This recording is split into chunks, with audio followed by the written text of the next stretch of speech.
নমস্কার। কবিগুরু রবীন্দ্রনাথ ঠাকুরের কবিতা নতুন দেশ। নদীর ঘাটের কাছে নৌকো বাঁধা আছে, নামতে যখন যাই দেখি সে জলে ঢেউয়ে আছে। আজকে সেইখানে দেখি দূরের পানে মাছ নদীতে নৌকা কোথায় চলে ভাটার টানে। জানি না কোন দেশে পৌঁছে যাবে শেষে, সেখানেতে কেমন মানুষ থাকে কেমন বেশে।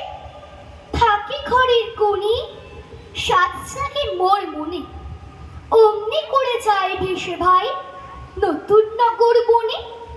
দূর সাগরের পাড়ে জলের ধারে ধারে নারকেলের বনগুলি সব দাঁড়িয়ে সারে সারে। পাহাড় চূড়া সাজে নীল আকাশের মাঝে, বরফ ভেঙে ডিঙিয়ে যাওয়া কেউ তা পারে মাঝে। কোন সে বনের তলে নতুন ফুলে ফলে, নতুন নতুন পশু কত বেড়ায় দলে দলে। কত রাতের শেষে নৌকোতে যায় ভেসে, বাবা কেন অফিসে যায় যায় না নতুন দেশে। নমস্কার।